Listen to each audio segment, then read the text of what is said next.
शांत हो जाना बेटा।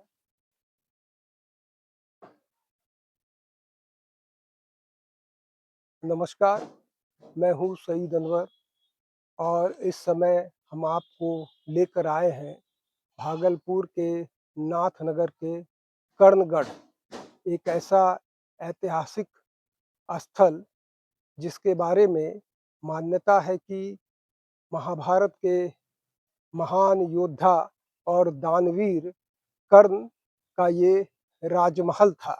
लेकिन आज ये सरकारी उदासीनता के कारण ये उपेक्षित है और ये स्थल आज इस टिले में एक गौरवशाली इतिहास यहाँ दफन है।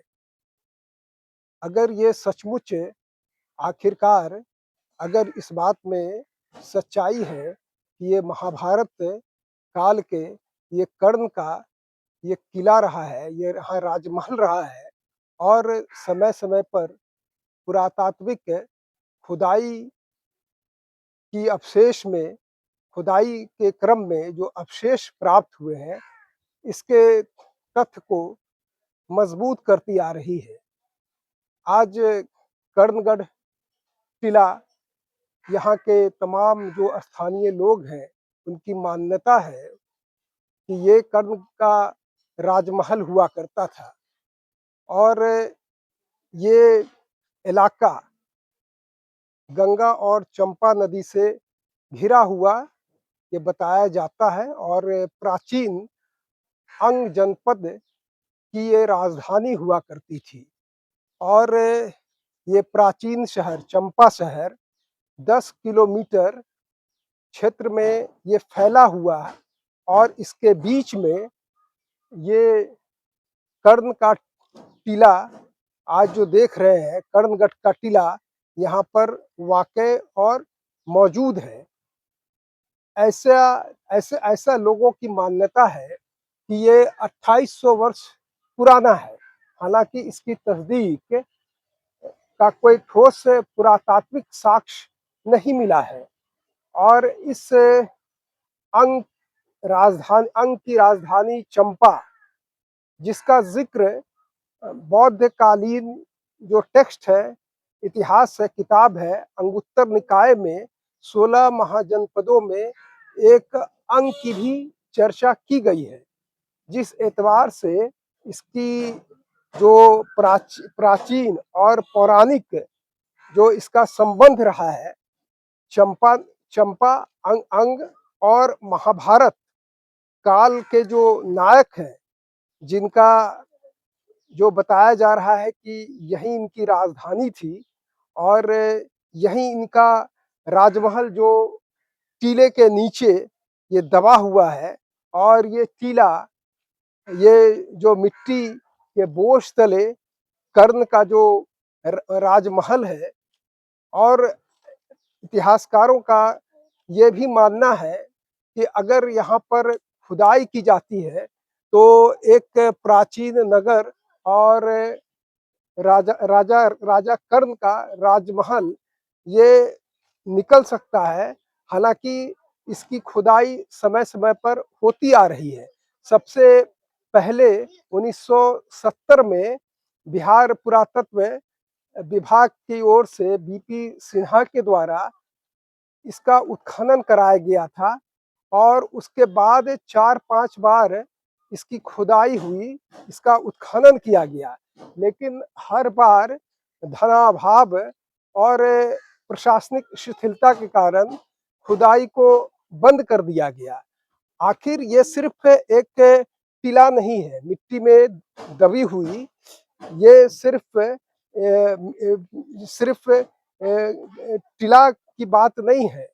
ये यहाँ के लोगों के आस्था और धारणाओं से जो उनके कण कण में विश्वास ये है कि यहाँ पर राजा कर्ण का ये राजमहल हुआ करता था। यहाँ पर जो खुदाई हुई है, जैसा कि मैंने बताया कि 4 से 5 बार यहाँ पर खुदाई हुई है, तो इस खुदाई में ईंटें, पुरानी ईंटें, मिट्टी के बर्तन, तो खिलौने और गहनों के लिए जो गहना बनाने के लिए पत्थर का सांचा, और यहाँ पर एक पतली दीवारें भी खुदाई के बाद मिला है, और यहाँ पर तीन मूर्तियां भी प्राप्त हुई है। एक एक मूर्ति, दो मूर्तियां, एक हाथी दांत, एक हाथी दांत का प्रतिमा, और दो जो पत्थर की मूर्तियां जो मिली है खुदाई के बाद, उत्खनन के बाद, वो मातृ देवी यानी कि मातृ शक्ति का द्योतक है। और ये मातृ देवी यानी कि जो अंग का जो राजधानी चंपा, अंग की राजधानी चंपा, और जो पौराणिक महाभारत के नायक कर्ण की जो चर्चा की गई है, तो कर्ण मातृशक्ति का उपासक था, शक्ति पूजक था। और ये नरगा और मखदूम दरगाह के पास 600 बीसी का एक बहुत सारी चीजें भी मिली है। नरगा और मखदूम शाह के दरगाह के पास 600 बीसी का अवशेष भी होने की बात इतिहासकारों और पुरातत्व विदों ने बताई है।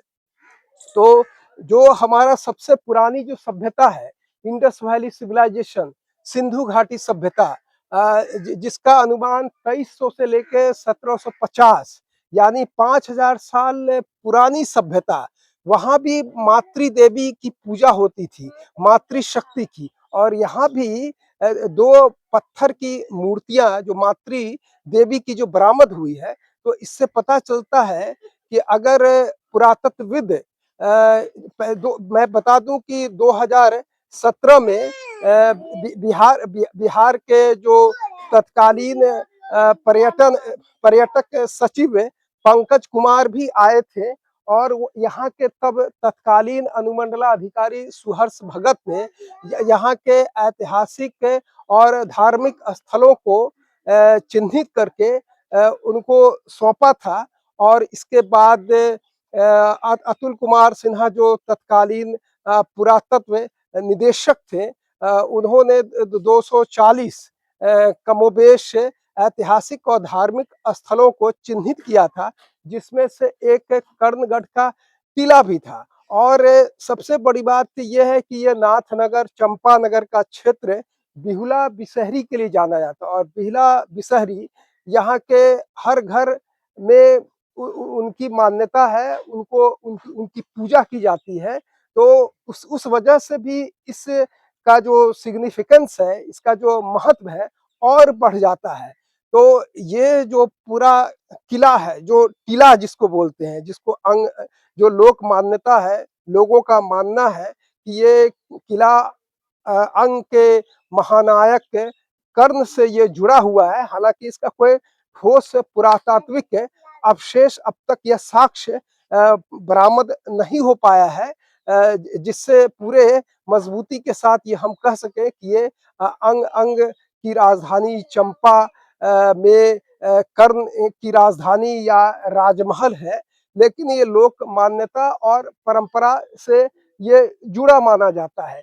लेकिन अब पिछले दिनों ही सम्राट चौधरी गौराडी आए थे, और विक्रमशिला को लेकर के केंद्रीय विश्वविद्यालय को बनाने के लिए उन्होंने 250 एकड़ जमीन चिन्हित करने का, और इसी साल उस पर काम का जो है आश्वासन दिया कि इसी साल उस पर काम अब होना शुरू होगा।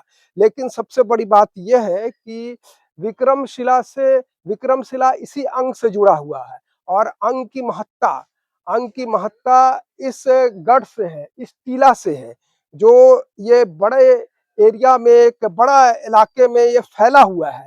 और यहाँ पर जब बार बार पुरातात्विक महत्व के अवशेष यहाँ से बरामद हो रहे हैं, खुदाई में प्राचीन वस्तुएं मिल रही हैं, तो फिर इस ऐतिहासिक खोज को विराम क्यों दिया जा रहा है?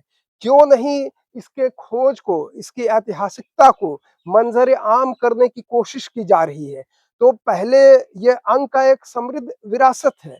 जैसा मैंने कहा कि ये अंगुत्तर निकाय में बुद्धकालीन 6ठी शताब्दी ईसा पूर्व में भी भागलपुर का महत्व रहा है।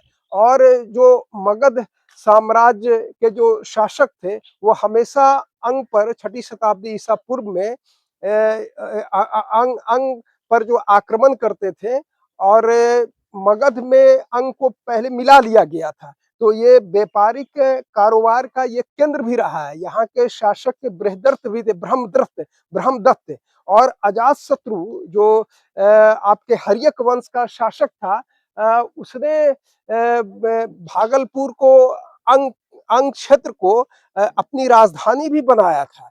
तो इसकी महत्ता जैन धर्म में भी इसका जिक्र आया है, बौद्ध धर्म में भी इसका जिक्र आया है और जो हिंदू पौराणिक धार्मिक ग्रंथ है उसमें भी इसकी कहीं ना कहीं जिक्र आया है। तो अब यहाँ पर वर्तमान में सीटीएस कांस्टेबल ट्रेनिंग स्कूल, सिपाही प्रशिक्षण केंद्र भी है और कुछ इतिहासकार और पुरातत्व वेताओं का मानना है कि सीटीएस की वजह से ये जो धरोहर है ये संरक्षित है।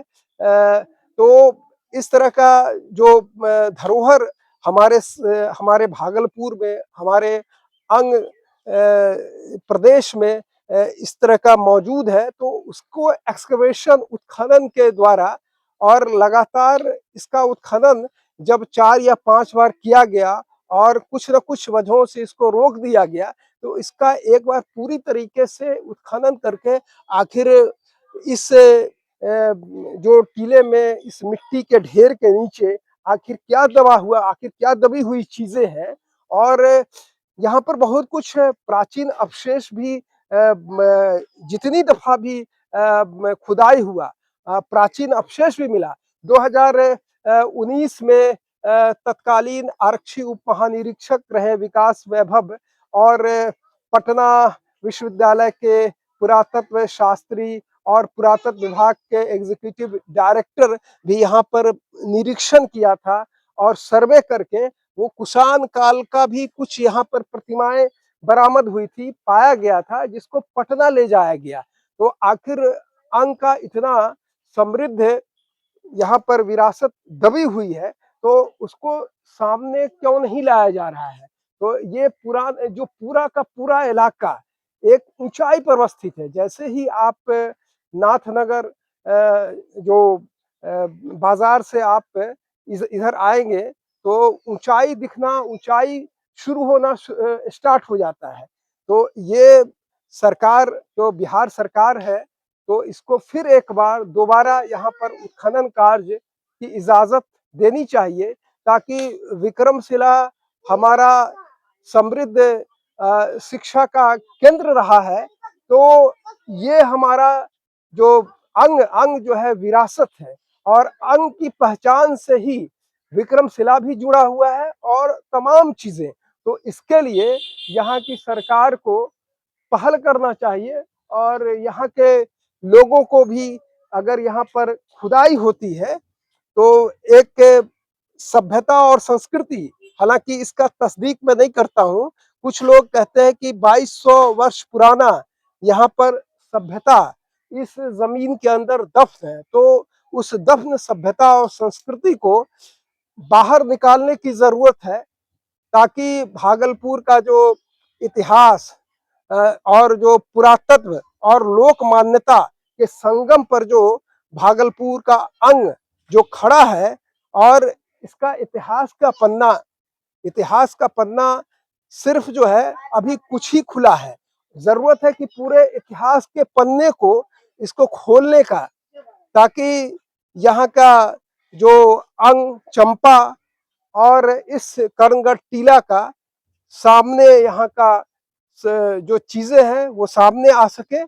उम्मीद करते हैं कि इस वीडियो के मार्फत से सरकार और स्थानीय प्रशासन को इस बारे में तो जानकारी है ही, लेकिन जो 2019 के बाद लगभग 9 साल या 8 साल जो एक लंबा गैप हो गया है, 2019 के बाद किसी भी तरह का यहाँ पर सर्वे टीम नहीं आई है, तो फिर उसका जो निरंतरता जो टूट गई है, जो छूट गया है, फिर इस पर एक सर्वे होनी चाहिए। और उम्मीद करते हैं कि उसके बाद अगर सरकार के पास कोई पैसे की भी कमी नहीं है, पैसे का भी रोना नहीं है। दूसरे क्षेत्रों में पैसा खर्च कर रही है, लेकिन हमें हमें अपने विरासत को पर अगर हम खर्च नहीं करें और दूसरे तीसरे चीज़ों पर करें, तो ये हमारे लिए शर्मनाक है। हमारी जो पहचान हमारे विरासत से है, तो उम्मीद करते हैं कि इस विरासत का फिर से उत्खनन पुरातत्व शास्त्रियों के द्वारा किया जाए और इस दबे हुए संस्कृति को फिर से मंजर-ए-आम किया जाए। धन्यवाद।